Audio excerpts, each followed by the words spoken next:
오늘 마태복음 25장입니다. 오늘 25장에는 아주 유명한 비유들이 나오죠. 앞에는 열처녀 비유 나오고 중간에 달란트 비유가 나오고 마지막에는 양과 염소 비유가 나옵니다. 오늘 새벽에는 앞에 부분 열처녀 비유를 함께 살펴보겠습니다. 먼저 1절을 보겠습니다. 오늘 25장 1절 보시면 그때 천국은 마치 등을 들고 신랑을 맞으러 나간 열처녀와 같다 하리니 그랬습니다. 지금 예수님께서 천국 비유를 이렇게 하셨는데 우리 24장과 오늘 25장을 종말장이다 이렇게 말씀을 드렸습니다. 그래서 마지막 날 세상의 끝날 과연 어떤 일들이 있을까 이런 이야기를 지금 계속 하고 있는데 특별히 예수님께서 지금 열처녀 비유, 달란트 비유, 양과 염소 비유 이 비유가 마지막 날 이 종말과 지금 관련이 돼 있다 하는 그런 내용들입니다. 근데 이 비유를 하신 이유가 있어요. 이제 그 앞에 보면 그 제자들이 그런 얘기를 합니다. 24장 3절에 보면 예수님 세상 끝날 어떤 징조가 있을 겁니까? 이렇게 질문을 했어요. 그때 예수님께서 마지막 때는 이런 징조가 있을 거야 라고 말씀하시면서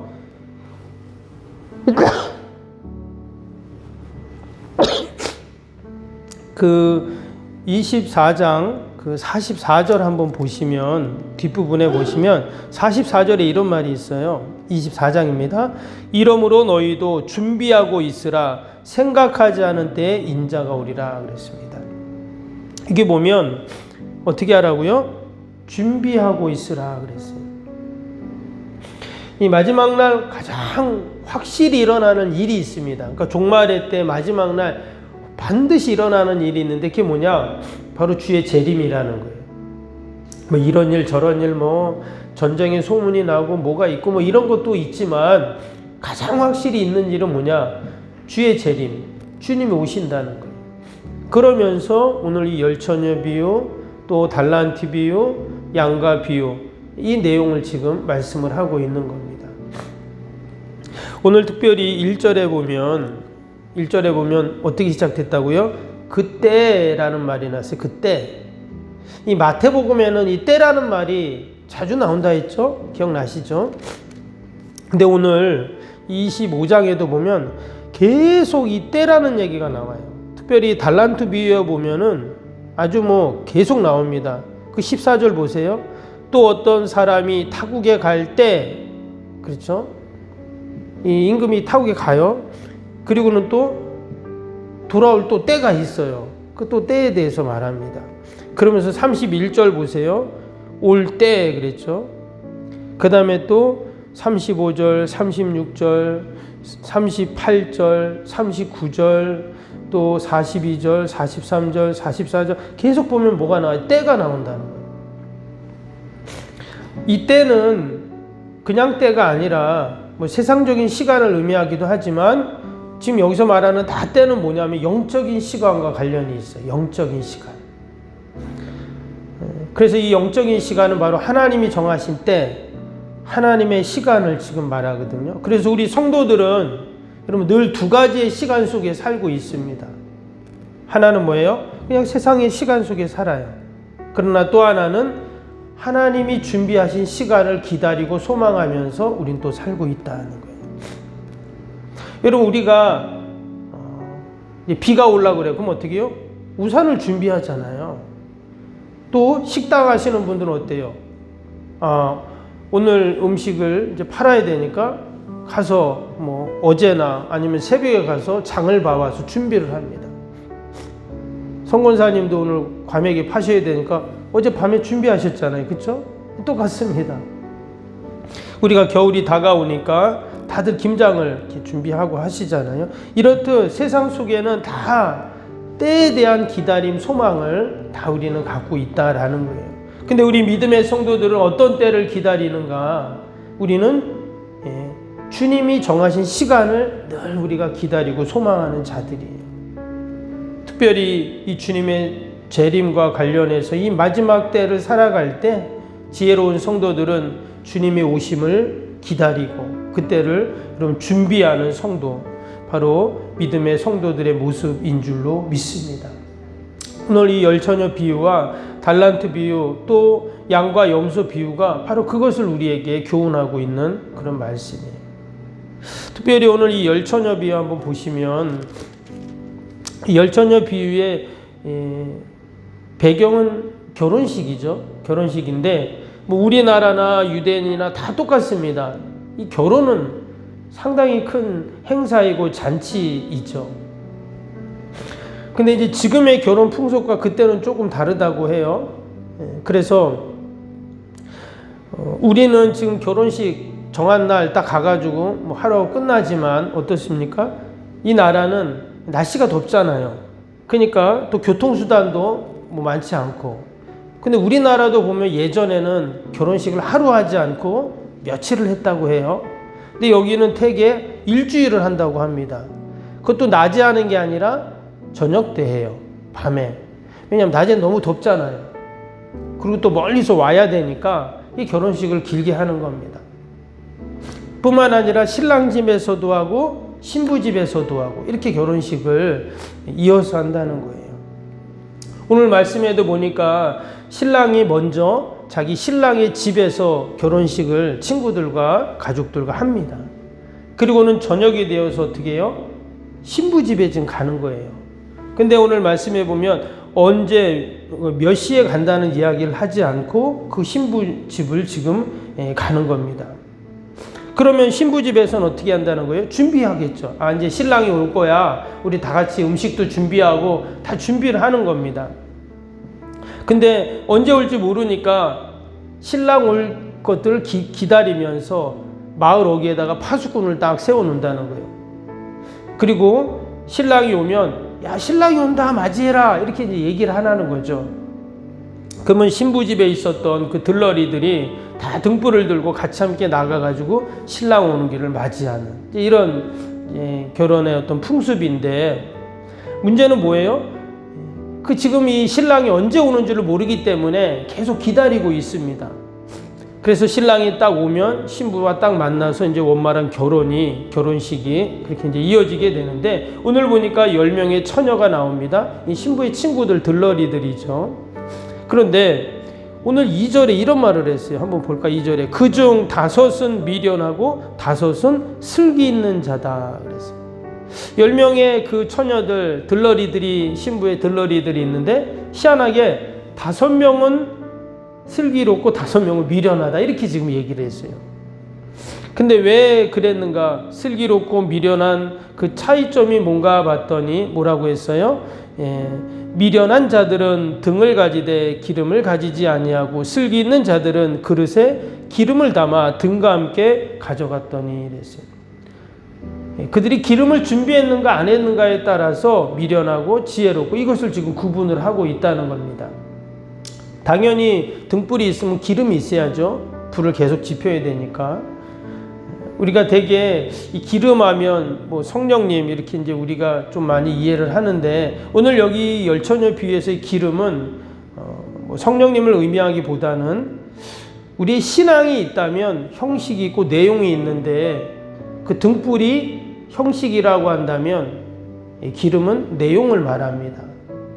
뭐 형식도 중요합니다. 등불이 없으면 기름이 있으나 마나죠. 등불도 있고 기름도 당연히 있어야 되는데, 지금 기름이 없으면 사실 불을 켤 수 없기 때문에 지금 기름이 너무나 중요하죠.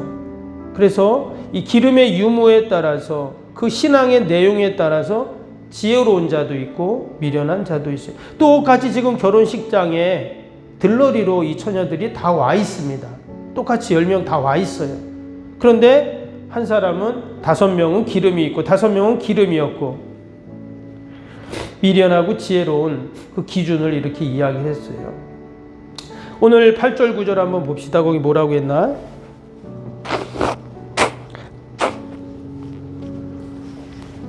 8절 9절 보시면 미련한 자들이 슬기 있는 자들에게 이르되 우리 등불이 꺼져가니 너희 기름을 좀 나눠달라 하거늘 슬기 있는 자들이 대답하여 이르되 우리와 너희가 쓰기에 다 부족할까 하노니 차라리 파는 자들에게 가서 너희 쓸 것을 사라 하니.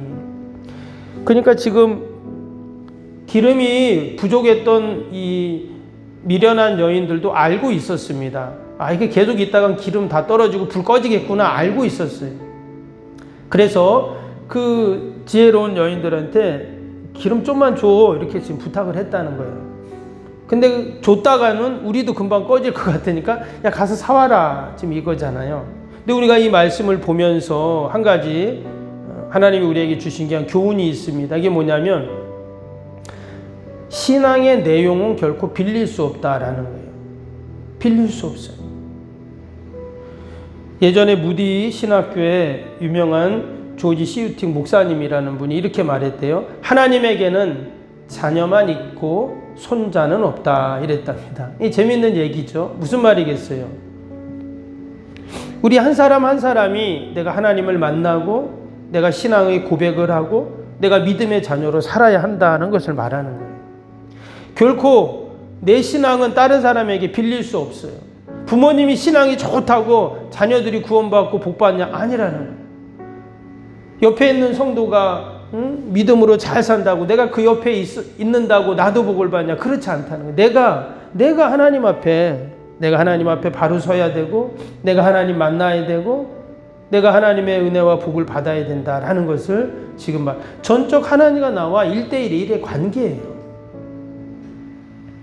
내가 구주로 예수님을 고백하고 거듭남의 체험을 갖고 늘 하나님의 음성을 듣고 하나님과 나와 함께 하신다는 구원의 확신을 갖고 여러분 이러한 신앙의 내용이 없어서는 결코 오늘 열처녀 비유에 나오는 것처럼 신랑이 왔을 때 온전히 맞이할 수 없다 하는 것을 우리에게 분명히 교훈합니다. 그리고 또 한 가지 10절 볼까요? 10절에 이랬어요. 그들이 사러 간 사이에 신랑이 오므로 준비하였던 자들은 함께 혼인잔치에 들어가고 문은 닫힌지라. 참 이 말씀이 열처녀 비유에 어찌 보면 클라이막스와 같은 부분이에요. 문이 닫혀버린 거예요. 언제요? 딱 사러 간 사이에. 참 희한하죠? 계속 있다가 기름 딱 사러 간 사이에 문이 딱 닫혀버립니다. 저는 예전에 이 말씀을 이렇게 읽고 묵상하면서 그런 생각이 들었어요. 내가 오늘 일이 있어가지고 교회를 못 왔는데 그날 만약에 주님이 재림하시면 어떡할까? 어떤 낯으로 주님을 볼까? 이런 생각이 딱 드는 거예요. 그러면 지금 이 미련한 다섯 처녀 또 지혜로운 다섯 처녀를 구분하는 기준이 기름이라고 했어요. 그리고 그 기름이 없어서 준비하러 가나 사실 그 미리 준비하는 게 맞죠. 근데 없어서 그래도 사러 갔잖아요. 준비하러 갔는데 그 사이에 와서 문이 닫혀버리니까 너무 답답하죠. 오늘 11절 보세요. 주여 주여 우리에게 열어주소서. 얼마나 간절합니까 이 다섯 처녀가. 그런데 12절에 뭐라고 했냐면 대답하여 이르되 진실로 너희에게 이르노니 내가 너희를 알지 못하노라. 참 너무나 단호하죠. 단호하고 매몰차입니다. 근데 왜 이렇게 지금 신랑이 말했을까요? 이미 시간을 많이 줬다는 거예요.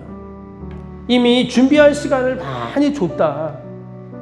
영원히 준비만 하는 건 아니라는 것을 우리에게 또 말하죠. 반드시 주님이 오실 때가 있고 세상의 마지막이 있고 주의 재림이 있다는 것을 우리에게 분명히 말씀합니다.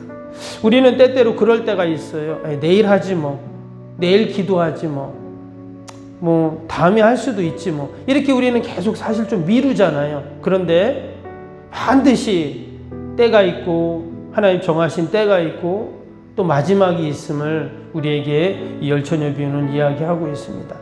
우리가 이 새벽에도 우리가 함께 기도할 때 주님이 우리에게 이미 많은 시간을 주셨거든요. 우리가 주님 오실 때까지 늘 준비해야 되지만 내일이 아니라 바로 지금 오늘 내가 하나님 앞에 늘 믿음으로 서고 준비하는 여러분 저와 여러분이 되시기를 주님의 이름으로 축복합니다. 오늘도 우리 말씀 함께 생각하면서 주일 기도 함께 하겠습니다. 주일 기도입니다. 하나님과의 친밀함이 더욱 넘치며 주님의 뜻을 통찰하게 하옵소서. 아멘. 건축이 진행되는 동안 날마다 샘솟는 하늘의 은혜로 채워 주옵소서. 아멘. 영역과 리더십 건강을 더하사 교회 건축을 은혜롭게 섬기게 하옵소서. 아멘. 신령한 생명의 양식을 공급함으로 성도들이 영혼에 부응하게 하옵소서. 아멘. 건축을 위하여 맡겨진 소임을 더욱 충성스럽게 감당하게 하옵소서. 아멘.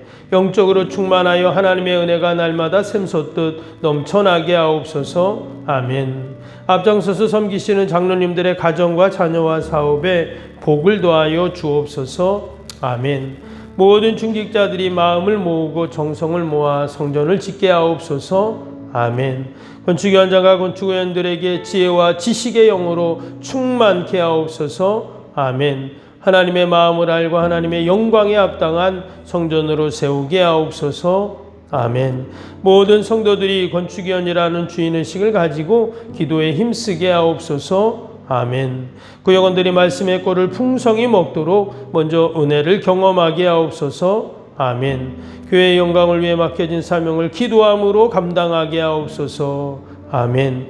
평신도 지도자들이 굳은 일이나 힘든 일에 앞장서 섬기게 하옵소서. 아멘. 마음으로 주님의 비전을 보게 하시고 믿음으로 승리케 하옵소서. 아멘. 예수님의 이름으로 기도합니다. 아멘. 사랑과 은혜가 충만하신 하나님 아버지, 오늘도 우리가 하나님의 때를 기다리고 소망하며 아버지 이 마지막 때를 주의 재림을 기다리고 준비하는 저희들이 다 되게 하여 주옵소서. 신랑이 왔을 때 기름을 준비하지 못했던 미련한 다섯 처녀와 같지 않게 하여 주시고 늘 깨어서 준비하는 저희들이 다 되게 하여 주옵소서. 아버지 반드시 주님의 오심을 우리가 잊지 않게 하여 주시고 늘 말씀 붙잡고 믿음으로 견고히 서게 하여 주옵소서. 아버지 오늘도 이러한 믿음을 갖고 또 하나님 기도합니다. 나라 민족과 교회와 이웃과 또 우리 사랑하는 자녀들 하나님 다 올려드리오니 하나님 돌보시고 선하게 인도하여 주옵소서. 추운 날씨 하나님 우리 어르신들 건강 잃지 않게 하시고 환우들 꼭 붙잡아 주시고 날마다 아버지 건강이 회복되고 치료되게 하여 주옵소서. 오늘도 거룩한 날 주의 전을 찾는 모든 발걸음들 복되게 하시고 예배마다 모임마다 은혜와 기쁨이 충만케 하여 주옵소서. 오늘도 멀리 해외에 있는 자녀손들 또 아버지 군에 간 자녀손들 또 아버지 타지에 있는 모든 우리의 가족들 성도들 축복하시고 어디에 있든지 동일한 은혜와 복으로 하나님 함께 하여 주옵소서. 오늘도 기도 외에는 이런 종류가 날 수 없다 하셨사오니 말씀 붙잡고 함께 믿음으로 기도하는 복된 새벽이 되게 하여 주옵소서. 예수님의 이름으로 기도하옵나이다. 아멘. 하늘에 계신 우리 아버지, 아버지의 이름을 거룩하게 하시며 아버지의 나라가 오게 하시며 아버지의 뜻이 하늘에서와 같이 땅에서도 이루어지게 하소서. 오늘 우리에게 일용할 양식을 주시고 우리가 우리에게 잘못한 사람을 용서하여 준 것 같이 우리 죄를 용서하여 주시고 우리를 시험에 빠지지 않게 하시고 악에서 구하소서. 나라와 권능과 영광이 영원히 아버지의 것입니다. 아멘.